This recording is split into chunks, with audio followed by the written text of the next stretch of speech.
ইহুদিদের কপট চরিত্র হিজরতের পূর্ব থেকেই ইহুদিরা মক্কায় রাসূল সাল্লাল্লাহু আলাইহি ওয়াসাল্লাম এর আবির্ভাব সম্পর্কে জানত। এখন যখন তিনি মদিনায় হিজরত করে এলেন এবং মানুষের পারস্পরিক ব্যবহার, লেনদেন, ব্যবসা বাণিজ্য সকল ক্ষেত্রে বিশ্বস্ততা ও পবিত্রতার পথ অবলম্বন করলেন, যার ফলে যুদ্ধবিধ্বস্ত ও হিংসাহানাহানিতে বিপর্যস্ত ইয়াছরিবের গোত্রসমূহের মধ্যকার শীতল সম্পর্ক ক্রমেই উষ্ণ, মধুর ও শক্তিশালী হয়ে উঠতে লাগল, তখন তা ইহুদিদের মনে দারুণ প্রতিক্রিয়া সৃষ্টি করল। তাদের আশঙ্কা হল যে এইভাবে যদি সবাই মুসলমান হয়ে যায় ও আপোষে ভাই ভাই হয়ে শান্তিপূর্ণ সহাবস্থানে অভ্যস্ত হয়ে যায়, তাহলে তাদের বিভক্ত কর ও শোষণ কর নীতি মাঠে মারা যাবে। এর ফলে তাদের সামাজিক নেতৃত্ব খতম হয়ে যাবে। সাথে সাথে ইসলামে সুদ হারাম হওয়ার কারণে তাদের রক্তচোষা সুদী কারবার একেবারেই বন্ধ হয়ে যাবে, যা তাদের পুঁজিবাদী অর্থব্যবস্থায় ধস নামাবে। এমনকি চক্রবৃদ্ধি হারে ফেঁপে ওঠা সুদের টাকা পরিশোধে ব্যর্থ হওয়ার কারণে অত্যাচারমূলক চুক্তির ফলে ইয়াছরিববাসীদের যে বিপুল ধনসম্পদ তারা কুক্ষিগত করেছিল, তার সবই তাদেরকে ফেরত দিতে বাধ্য হতে হবে। ফলে তারা রাসূল সাল্লাল্লাহু আলাইহি ওয়াসাল্লাম এর বিরুদ্ধে গোপনে শত্রুতা শুরু করে দেয়। পরে যা প্রকাশ্য রূপ ধারণ করে। তাদের কপট চরিত্রের বহিঃপ্রকাশ রাসূল সাল্লাল্লাহু আলাইহি ওয়াসাল্লাম এর মদিনায় পদার্পণের প্রথম দিনেই ঘটে। নিম্নের দুটি ঘটনা তার প্রকৃষ্ট প্রমাণ। দুটি দৃষ্টান্ত: এক, আবু ইয়াসির বিন আখতাবের আগমন। রাসূলুল্লাহ সাল্লাল্লাহু আলাইহি ওয়াসাল্লাম মদিনায় আগমনের পর প্রথম তার সঙ্গে সাক্ষাৎ করেন বনু নাইর গোত্রের অন্যতম নেতা আবু ইয়াসির বিন আখতাব। তিনি তার লোকদের নিকট ফিরে গিয়ে বলেন, তোমরা আমার আনুগত্য কর, কেননা ইনি সেই নবী আমরা যার অপেক্ষায় ছিলাম।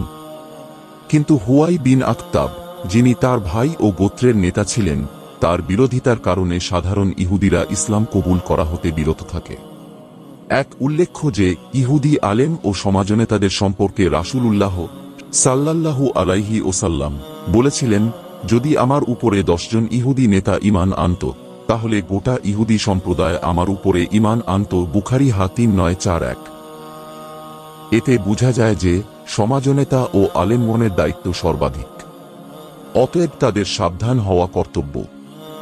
2, আব্দুল্লাহ বিন সালামের ইসলাম গ্রহণে প্রতিক্রিয়া। হবার পরে রাসূলুল্লাহ সাল্লাল্লাহু আলাইহি ওয়াসাল্লাম যখন ইয়াছরিবে তাঁর দাদার মাতুল গোষ্ঠী বনু নাজ্জার গোত্রে অবতরণ করেন, তখন সেখানে গিয়ে উপস্থিত হলেন ইহুদিদের সবচেয়ে বড় আলেম আব্দুল্লাহ বিন সালাম। তিনি ছিলেন বনু কায়নুকা ইহুদি গোত্রের অন্তর্ভুক্ত। আবু দাউদ 3005। তিনি রাসূল সাল্লাল্লাহু আলাইহি ওয়াসাল্লাম কে এমন কিছু প্রশ্ন করলেন যার উত্তর নবী ব্যতীত কারো পক্ষে দেওয়া সম্ভব নয়। সব প্রশ্নের সঠিক জবাব পেয়ে তিনি সাথে সাথে মুসলমান হয়ে গেলেন। অতঃপর তিনি রাসূল সাল্লাল্লাহু আলাইহি ওয়াসাল্লাম কে সাবধান করে দিলেন এই বলে যে ইহুদিরা হল মিথ্যা অপবাদ দানকারী এক ঘৃণিত সম্প্রদায়। আপনি তাদেরকে জিজ্ঞেস করার আগেই যদি তারা আমার ইসলাম গ্রহণ করার বিষয়টি জেনে ফেলে, তাহলে তারা আপনার নিকটে আমার সম্পর্কে মিথ্যা অপবাদ দিবে। তখন তিনি আব্দুল্লাহকে পাশেই আত্মগোপন করতে বলে ইহুদিদের ডেকে পাঠালেন। তারা এলে তিনি তাদের নিকটে আব্দুল্লাহ সম্পর্কে জিজ্ঞেস করলেন। জবাবে তারা বলল, আমাদের নেতা এবং আমাদের নেতার পুত্র, আমাদের শ্রেষ্ঠ ব্যক্তি এবং আমাদের শ্রেষ্ঠ ব্যক্তির পুত্র। অন্য বর্ণনায় এসেছে, আমাদের মধ্যে সেরা জ্ঞানী ও সেরা জ্ঞানীর পুত্র। বুখারী 3911। রাসূলুল্লাহ সাল্লাল্লাহু আলাইহি ওয়াসাল্লাম বললেন, আচ্ছা, যদি আব্দুল্লাহ মুসলমান হয়ে যায়?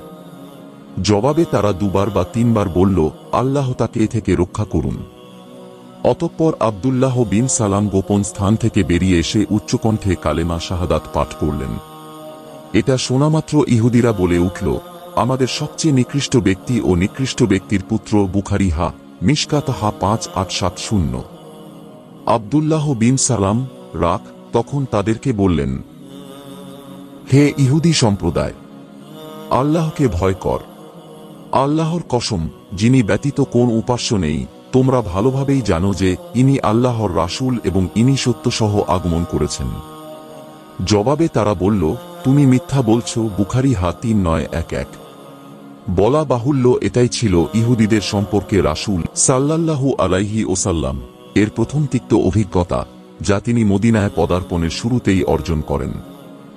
আজকেও ইহুদি নাছারাদের উক্ত বদস্বভাব অব্যাহত আছে।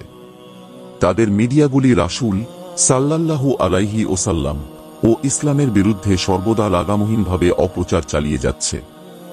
সেদিন যেমন মদিনার মুনাফিকরা ইহুদিদের দোসর ছিল, আজও তেমনি মুসলিম নামধারী বস্তুবাদীরা তাদের দোসর হিসাবে কাজ করছে। এক বুখারী ফতহসহ হা ৩৯৩৯ এর আলোচনা দ্রষ্টব্য ৭২৭৫ প্রি। উল্লেখ্য যে ইহুদি নেতা হুয়াই বিন আখতাব সম্পর্কে তার কন্যা ছাফিয়াহ, যিনি পরবর্তীতে রাসূল সাল্লাল্লাহু আলাইহি ওয়াসাল্লাম এর স্ত্রী হয়ে উম্মুল মুমিনিন রূপে বরিত হন, তিনি বলেন, আমি আমার বাপচাচাদের নিকটে তাদের সকল সন্তানের মধ্যে সর্বাধিক প্রিয় ছিলাম এবং সকলের আগেই আমাকে কোলে তুলে নিয়ে তারা আদর করতেন।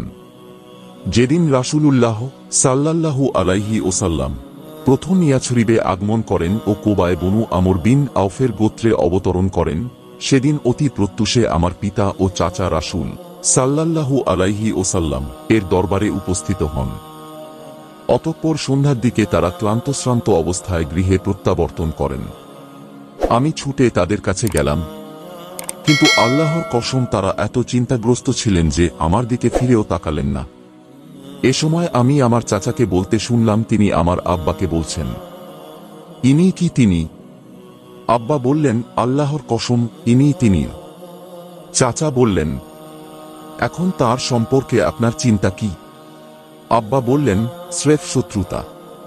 আল্লাহর কসম, যতদিন আমি বেঁচে থাকব।